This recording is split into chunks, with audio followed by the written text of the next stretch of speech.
আমাদের অনেক সক্রিয় কর্মী এ জায়গায় উপস্থিত আছেন, এটা দেখে মনটা খুব ভালো লাগতেছে। একটা বড় বিষয় হলো এই যে যখন কোনো সিদ্ধান্ত দলীয়ভাবে আসে, দলের শীর্ষ স্থান থেকে কোনো সিদ্ধান্ত যখন আসে, তো এই সিদ্ধান্ত সবার কাছে যে ভালো লাগে বিষয়টা কিন্তু এমন হয় না। এমনকি হুদাইবিয়ার যখন চুক্তি হয়েছিল, তো রসুল করিম সাল্লাল্লাহু আলাইহি ওয়াসাল্লাম চুক্তি করছিলেন, সাহাবাই কিরামের 100 আস্থা ছিল, এরপরেও মনের দিক থেকে কিন্তু সবাই এইটাকে ভালো হিসেবে মানতে পারেনি, কিন্তু আনুগত্য করছে সবাই।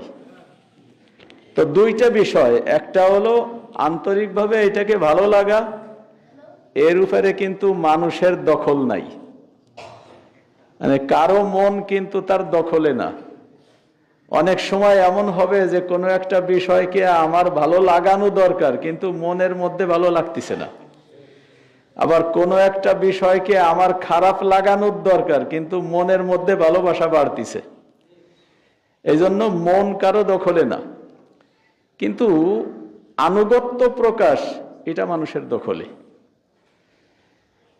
তো রাসূল সাল্লাল্লাহু আলাইহি ওয়াসাল্লাম যখন হুদাইবিয়ার চুক্তি করলেন, তো চুক্তি করার পরে হযরত উমর রাদিয়াল্লাহু তাআলা আনহু হুজুর সাল্লাল্লাহু আলাইহি ওয়াসাল্লামকে জিজ্ঞাসা করলেন,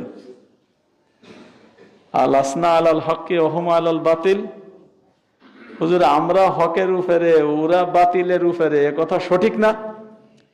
তা রাসূল সাল্লাল্লাহু আলাইহি ওয়াসাল্লাম বললেন, হ্যাঁ এটা সঠিক কথা। কাতলানা ফিল জান্নাতি ওয়া কাতলাহুমুন নার ফিন নার, যে আলাইসা কাতলানা ফিল জান্নাহ ওয়া কাতলাহুম ফিন নার, আমাদের মধ্যে যারা মারা যাবে নিহত হবে তারা জান্নাতি, আর ওদের মধ্যে যারা নিহত হবে তারা জাহান্নামী, এ কথা সঠিক না? তা হুজুর বললেন, হ্যাঁ সঠিক। ফালিমা নাদনিদানিয়াতা ফি দীনিনা, তাহলে আমরা আমাদের দ্বীনের মধ্যে নিকৃষ্ট শর্ত মাইনা নেব কেন? অত্যন্ত যুক্তির কথা। কিন্তু রাসূল সাল্লাল্লাহু আলাইহি ওয়াসাল্লাম এই সব যুক্তির আপাতত জবাব না দিয়ে শুধু একটুক কথা বললেন, আনা রাসূলুল্লাহ লা ইউযায়্যিআনিল্লাহু আবাদা, আমি আল্লাহর রাসূল, আল্লাহ তাআলা আমাকে কখনো অপদস্থ করবেন না। তার মানে এ জায়গায় একটা বুঝার বিষয় যে রাসূল সাল্লাল্লাহু আলাইহি ওয়াসাল্লাম চুক্তি করছেন, আর হযরত ওমর রাদিয়াল্লাহু তাআলা আনহুর মতো ব্যক্তিত্ব, যাকে হুজুর নিজে কইছেন, লাউকানা বাদি নবিয়ুন লাকানা ওমর, আমার পরে যদি কেউ নবী হইতো তাহলে ওমরই নবী হইতো। অথচ হযরত ওমর রাদিয়াল্লাহু তাআলা আনহু রাসূল করিম সাল্লাল্লাহু আলাইহি ওয়াসাল্লামের এই চুক্তির সাফল্য, এর যে সূক্ষ্মতা, এটা বুঝতে সক্ষম হন নাই। তো দলে যারা কাজ করে সব নেতাকর্মী কোনো একটা বিষয়ের সূক্ষ্মতা বুঝবে, এটা কিন্তু সম্ভব না। বাকি হযরত ওমর রাদিয়াল্লাহু তাআলা আনহু পদক্ষেপ গ্রহণ করছেন কি, হুজুর যেটা সিদ্ধান্ত নিছেন ওই সিদ্ধান্ত মেনে নিছেন, যদিও মনের বুঝ মানতে ছিল না, কিন্তু তারপরেও তিনি এই সিদ্ধান্তের উপরে আনুগত্য প্রকাশ করছেন। অবশেষে যায় দেখা গেছে হুদাইবিয়ার সন্ধি এটাই ছিল আল্লাহ তাআলার পক্ষ থেকে মুসলমানদের ফাতহে মুবিন, ইন্না ফাতাহনা লাকা ফাতহাম মুবিনা, এই সূরা আল্লাহ তাআলা নাজিল করে কয়ে দিলেন যে ওই চুক্তিটাই যা তোমার কাছে মনে হচ্ছিল ইসলামের জন্য অনেক নিকৃষ্ট জিনিসকে মাইনা নিয়া, ওইটাই হলো ইসলামের এক বড় বিজয়। সে বড় বিজয় বুঝতে একটু সময় লাগছিল, বড় বিজয় বুঝতে একটু সময় লাগছিল। ঠিক এই জায়গাকার অবস্থা যা, এটাও আমার কাছে ওই রকম মনে হচ্ছে, আমার কাছে ওই রকম মনে হচ্ছে এটা ইসলামী আন্দোলনের একটা বড় বিজয়। যদিও এই বড় বিজয়টা বুঝতে একটু সময় লাগবে, বড় বিজয়টা বুঝতে একটু সময় লাগবে। হুজুরের কাছে আমি সংক্ষিপ্ত এই কথা বলছিলাম যে এক হলো ওরা যে ভোটের জরিপে আমাদের অবস্থান দেখাইছে, 0.9, মানে 1% ভোটও আমাদের নাই।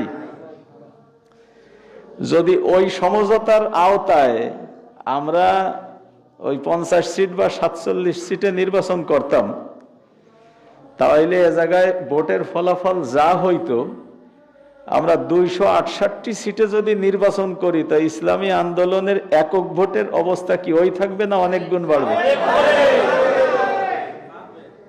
তাইলে ওদের ওই জরিপ যে ভুল, তা দেখানোর সময় এখন আমরা পাইছি। এটা ওই ইসে থাকলে দেখাইতে পারতাম না।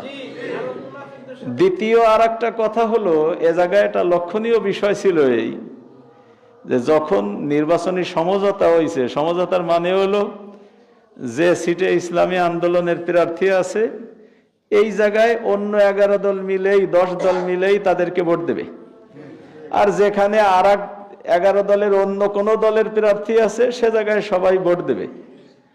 তো এই সিটে সামগ্রিক 11 দলের ভোট যদি বেশি থাকে, তাইলে প্রার্থী যে কোনো 11 দলের যে কাউকে দিয়া ওকে তো জিতার কথা। কিন্তু এই যে বাইসে বাইসে এই জায়গায় আপনারা, এই জায়গায় আমরা, এসব মধ্যে একটা মনের ফরক এটা প্রকাশ পাইছে। তা হলো যে আমাকে যে জায়গায় প্রাধান্য আছে ও জায়গায় আপনারা দাঁড়াইলে জিতবেন না। কি অর্থ? কথা কি বলছেন?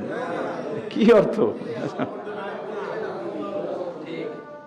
তো এইটা এই বন্টনের কিছু কথাবার্তায় তাকে মনের কথাটা প্রকাশ পাইছে। এরপরে বিশেষভাবে অনেক মানুষ কথা বলবে, ওই যে হুজুর যে কথা বলছেন, অনেক মানুষ কথা বলবে যে এখন আপনারা আলাদা হইলেন, এখন জামাত ইসলামের গায়ে খুব দোষ হইল, ওরা এই দুশ্মন সেই দুশ্মন, তা যখন মেললেন, তা মেলার সময় তো ওরা দুশ্মন ছিল, সেই সময় মেললেন কেন? এ কথা কিন্তু বিভিন্ন জায়গা থেকে আসবে। দেখেন, এ কথার একটা জবাব একেবারে গুড়ায় টক শোতে আমাকে নায়েবে আমির সাহেব দিছিলেন যে জামাত ইসলাম তাদের অবস্থান, তাদের নীতি আদর্শ থেকে সরে নেই, তারা তাকে জায়গায় আছে। আমরা আমাকে নীতি আদর্শ থেকে সরি নেই, আমরা আমাকে জায়গায় আছি। শুধু দেশ, ইমান, মানবতা, হ্যাঁ, এর কারণে আমরা একটা সমঝোতায় আসার চেষ্টা করতেছি। এখন এই যে সমঝোতা, এই সমঝোতা কিন্তু আমরা আদর্শিকভাবে তাদের সঙ্গে মিলে যাওয়ার সমঝোতা না। তারা তাদের প্রতীক নিয়ে নির্বাচন করবে, আমরা আমাদের প্রতীক নিয়ে নির্বাচন করব। শুধু এতটুকু যে এক এক আসনে অন্যরা এদেরকে সমর্থন দেবে, তাহলে সিটের পরিমাণ বেশি হবে। আর এতেও মূল বিষয়, সিটের পরিমাণ বাড়ানো কিন্তু আমাদের ক্ষমতার লোভের কারণে না, ইসলামকে রাষ্ট্রীয়ভাবে প্রতিষ্ঠা করার জন্যই হলো আমাদের সিট দরকার ছিল। ওই যে আমার এক উস্তাদ একটা গল্প শুনাইছিলেন। তাহলে ওই কৃষক কাজ করতে গেছে বিলে, মাঠে, এর মধ্যে উঠছে ঝড়। ঝড় উঠলি ওইখান থেকে বাড়ির দিক ঝাইড়ে দৌড় দিছে। কতক্ষণ জোরে দৌড়াইয়া একখানে এসে বসে পড়ছে। তা এখন পিছনে আর একজন জিজ্ঞাসা করছে যে ভাই দৌড়াইলা কে, আর এখন মোটে আটাও বাদ দিয়ে বসে পড়লা কে? দৌড়েছিলাম যারে বাঁচানোর জন্য, দৌড়ের কারণে যদি সে বাইরেই যায় তার দৌড়েই লাভ কি, ওই জন্য বসে পড়ছি। মানে দৌড় তো ছিল যান বাঁচানোর জন্য, হ্যাঁ, দৌড়েই যদি যান যায়, হ্যাঁ, দৌড় তো ছিল যান বাঁচানোর জন্য, এখন দৌড়েই যদি যান যায় তার দৌড়েই লাভটা কি? আমরা যে আসন বেশি চাইছিলাম তো রাষ্ট্রীয়ভাবে ইসলাম কায়েম করার জন্য। এখন শরিক দলের যদি বক্তব্য এই হয় যে আমরা ক্ষমতায় গেলে ইসলামী শরিয়া আইন জারি করব না, এখন জান যদি দৌড়ে যায় তা দৌড়ে লাভ কি আমার? এই আসন দিয়ে তো আমাকে দরকার না, যে আসনে আমি দেশে ইসলাম কায়েম করতে পারবো না। আমরা তো ক্ষমতার রাজনীতি করি না, আমরা করি আদর্শের রাজনীতি। আমরা করি তো হলো দিনকে বিজয় করার জন্য, আমরা বিজয়ী হওয়ার জন্য না। কাজেই যখন তারা এই কথাটাকে প্রকাশ করছে যে আমরা ক্ষমতায় গেলি শরিয়া আইন বাস্তবায়ন করব না, তখন এদের সঙ্গে থাকার আর কোনো যৌক্তিকতা নাই, কোনো বাস্তবতা নাই। গুড়ায় কি কারণে গেছিলাম এইটুকু একটু বোঝেন।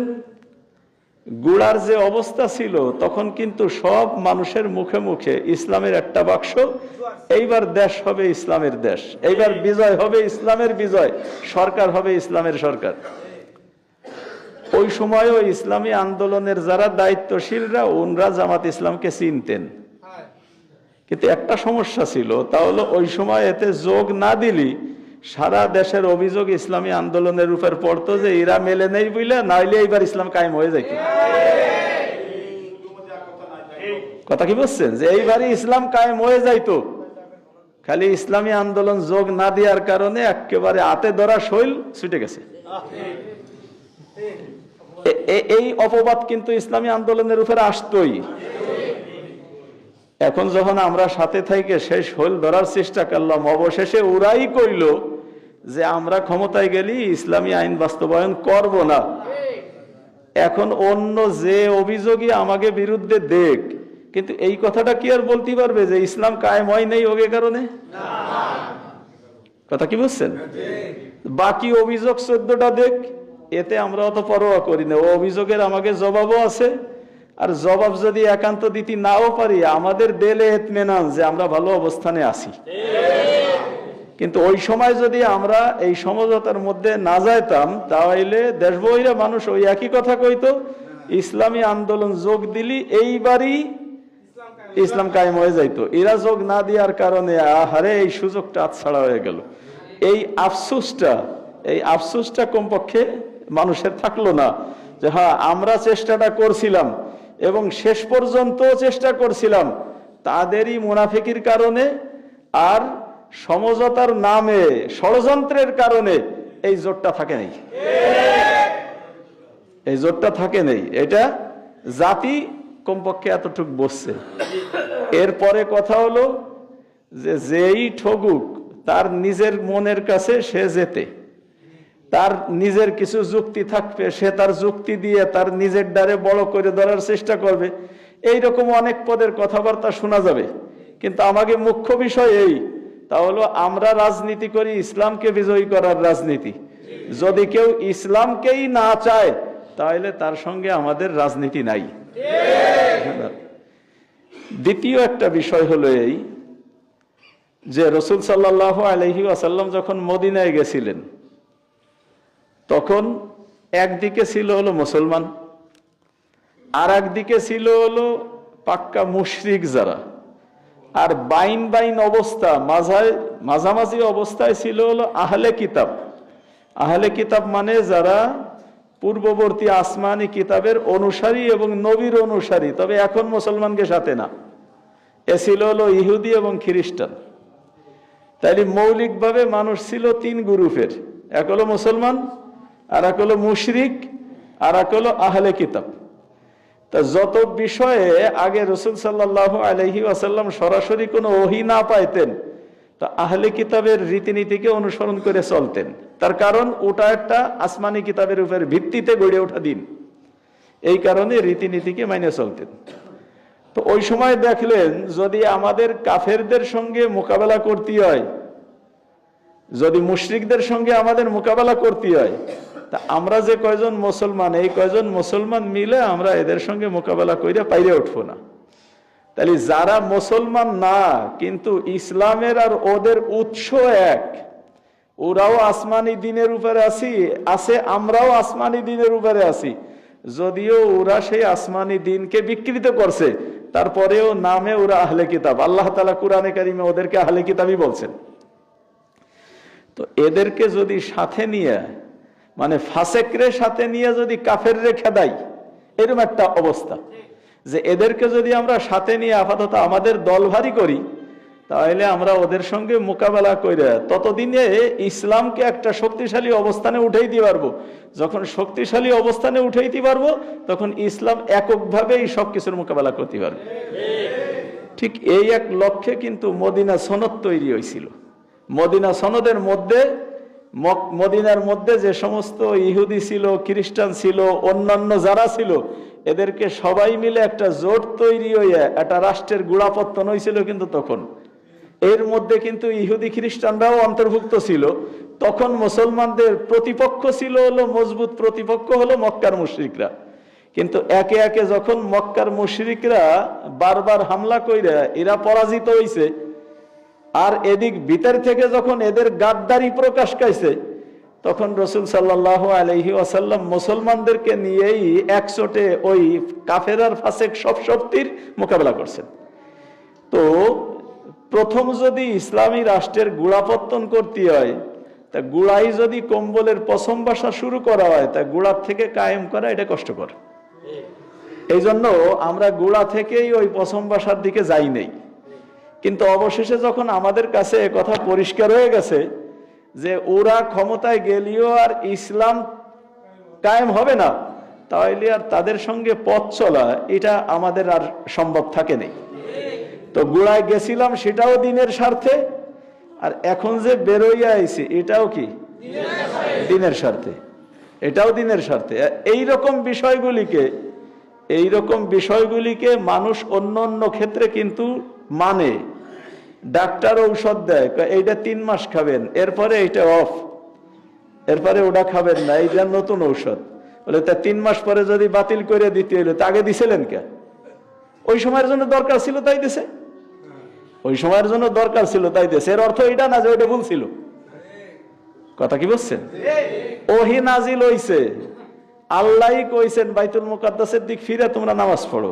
রাসূল সাল্লাল্লাহু আলাইহি ওয়াসাল্লাম 16-17 মাস হিজরাতের পরে বাইতুল মুকাদ্দাসের দিক ফিরে নামাজ পড়ছে। এরপরে আল্লাহ তাআলা ফিরে ওহী নাজিল করছেন, এখন তোমরা বাইতুল্লাহর দিকে ফেরো।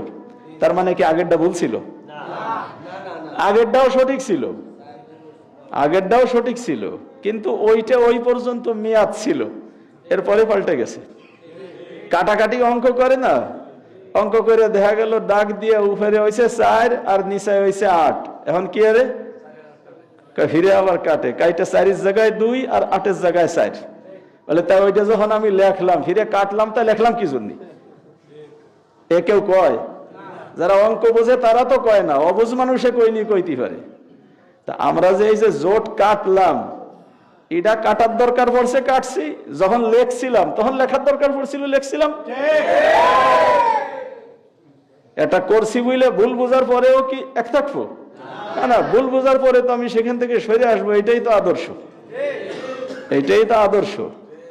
আবু তালেবের কাছে যখন রাসূল সাল্লাল্লাহু আলাইহি ওয়াসাল্লাম ইসলাম পেশ করলেন, তো সর্বশেষ কথা আনা আলা মিল্লাতি আব্দুল মুত্তালিব, আমি আমার বাপের যে ধর্ম গ্রহণ করছিলাম আমি ও থেকে আর সরব না। আবু বকর সিদ্দিকের কাছে যখন দিন পেশ করা হয়েছে, তখন উনি বাপ দাদারটা সাইডে দিয়ে সরাসরি ইসলাম গ্রহণ করছেন। ভালো কোনটা? তাইলে ভালো দেখলে আর নিজের অবস্থান ভুল বুঝলে ওই জায়গায় জৈমে থাকার নাম কোনো আদর্শ না, বরং ভালোটাকে গ্রহণ করার নাম হলো আদর্শ। ইসলামী আন্দোলন এই পরিস্থিতিতে বিবেচনা করে ভালোটাকে গ্রহণ করছে এবং বিজ্ঞ উলামায়ে কিরামের সঙ্গে পরামর্শের ভিত্তিতে গ্রহণ করছে। কাজেই যদি আমাদের কাছে দিল পরিষ্কার হয়ে যায়, আল্লাহর রহমত, যদি কোনো ক্ষেত্রে মনের মধ্যে জড়তা থাকেও, তো এতটুকু বুঝতে হবে যে আমি যাদেরকে অনুকরণ করে চলি, বিজ্ঞ উলামায়ে কিরামের পরামর্শের ভিত্তিতে যেটা সিদ্ধান্ত হয়েছে, আমার মনে ধরুক আর না ধরুক, এটা ভালো কাজে আমি এর আনুগত্য করব। এই সিদ্ধান্ত নিয়ে অগ্রসর হয়ে এখন আমাদের কাজ হলো, এবার আমরা কাজ করার জন্য কারো সঙ্গে পরামর্শের দরকার আছে? আর ইসলামী আন্দোলন এককভাবে সিদ্ধান্ত দেবে, সেই সিদ্ধান্ত এই সিদ্ধান্ত, হ্যাঁ 11 জন ডাকার দরকার নাই। আমাদের কাজের সুযোগ আরো সামনে ভালো হয়েছে। এখন কাজ হলো যার যে জায়গায় যে সম্পর্ক আছে, ওই সম্পর্কটারে যদি আমি এই 12 তারিখের আগে এটাকে ইসলামের পক্ষে নিয়ে আসতে পারি, এটা হবে আমার বড় সফলতা। আমার এক মুসল্লি আছে, ওই ছাত্র জামানা থেকে শিবির করতো, এখন ওই সেই জামাত শিবিরের সাথে আছে, আমার সাথে সম্পর্ক ভালো। এই কালকে সকালে ফজরের নামাজ পড়ে তারপর আমি করছি যে আপনি তো এই গুড়াগুড়ি এই দল করেন আমি জানি, কিন্তু আজ পর্যন্ত আপনার দল নিয়ে আমি তেমন কোনো মন্তব্য করিনি, আপনি যা করতেছেন। আমি আপনার একটা প্রশ্ন করি, কি? আমি কই ইসলামের জন্য জামাত না জামাতের জন্য ইসলাম? তা কয় ইসলামের জন্য জামাত। তা আমি কই যে এতকাল তো শুনে আসলেন যে জামাত ক্ষমতায় গেলে তারা আল্লাহর আইন আর সৎলোকের শাসন চায়। এখন জামাতের আমির যখন কইছে যে আমরা আল্লাহর আইন চাই না, তা এখন জামাতের মধ্যে কি ইসলাম আছে? আমি ওনারে কয়ে থইলাম যে এই বিষয়টা আপনার কাছে আমার একটা প্রশ্ন থাকলো, আপনি ভাইবে আমারে জবাব দেবেন, ভাইবে আমারে জবাব দেবেন যে এখন আপনি ইসলামের মহাব্বতে জামাতকে সমর্থন করবেন, জামাতের ভিতরে ইসলাম থাকলো কিনা, আর এতকাল যা জনতার সাথে বলা হয়েছিল ওটা প্রতারণা সাব্যস্ত হইল কিনা, এটা এবার দেখে এরপরে আপনি আমারে জবাব দেবেন। তো সহজেই বসছে যে এই অবস্থাটা এই হয়েছে। তো ওই প্রশ্ন আমার খালি মুসল্লির কাছে না, ওই প্রশ্ন আমার অসংখ্য অগণিত জামাত কর্মীর কাছেই। ইসলামকে ভালোবাসা যদি জামাত ইসলাম করেন, তাহলে এখন এ কথাটা পরিষ্কার করে বলেন জামাতের মধ্যে ইসলাম আছে কিনা। যদি ইসলাম থাকে তাহলে আমিরের কথার কেন প্রতিবাদ আসতেছে না যে আমরা ক্ষমতায় গেলি ইসলাম কায়েম করব না, শরিয়া আইন জারি করব না, এ কথার প্রতিবাদ কেন আসে না? তার মানে হলো আমির যা কইছে ওই কথা আপনারও কথা, আর যদি ও কথা আপনার কথা না হয় তা প্রতিবাদ আসুক জামাত ইসলামের ভিতর থেকে যে ওটা জামাত ইসলামের ম্যানিফেস্ট না, এ কথা কেন আসতেছে না? এই জন্য আমরা তাদের কাছে প্রশ্ন ছাড়ি, আমরা আমাদের জিজ্ঞাসা এটা যে কেন এ প্রশ্ন জামাতের আমিরের বিরুদ্ধে আসলো না, যে এতকাল পর্যন্ত যে গোড়া থেকে একেবারে জামাত ইসলামের প্রতিষ্ঠা থেকে বইলে আসতেছেন আল্লাহর আইন আর সৎলোকের শাসন, আল্লাহর আইন থাকলো না, এদিক মনোনয়ন দেওয়া হয়েছে এক হিন্দুরে, ইসলামী আইন বাস্তবায়ন করবে না, এটা আজকের না, বোঝা গেছে ষড়যন্ত্র আগের থেকে, যার বহিঃপ্রকাশ হয়েছে হলো পরে আসে। যাক, আল্লাহ তাআলা আমাদের এটা বুঝার তৌফিক দান করুক। তবে এখন দরকার হলো মাঠে ময়দানে কাজ করার, সময়ের 1 ফুট অসময়ের কলস কলস, এখন 1 ফুটের অনেক দাম। এই জন্য আমরা প্রত্যেকেই যার যেখানে যেভাবে সুযোগ আছে আমরা পূর্ণ উদ্যমে কাজ শুরু করি। ইনশাআল্লাহ প্রথম তো আমরা আশা করি বিজয় আমাদের, দ্বিতীয় বিষয় হলো আদর্শিক বিজয় সব সময় আমাদের, আদর্শিক বিজয় সব সময় আমাদের। আমি যদি ভোট কমও পাই তাহলেও আদর্শিক বিজয় আমার। আমি ক্ষমতায় যাইতে পারলাম না পারি, আমরা তো ক্ষমতার রাজনীতি করি না, আমরা আদর্শের রাজনীতি করি। কাজেই আমি যদি ভোট কমও পাই তাহলে আদর্শিক বিজয় এটা আমাদেরই। আল্লাহ তাআলা আমাদের তৌফিক দান করেন যাতে এই আদর্শ নিয়ে, ইসলামের আদর্শ নিয়ে আমরা আমাদের দলকে পরিচালনা করতে পারি এবং এর সাথে জনসম্পৃক্ততার জন্য আমরা সর্বাত্মক চেষ্টা করি। আমিন। আল্লাহ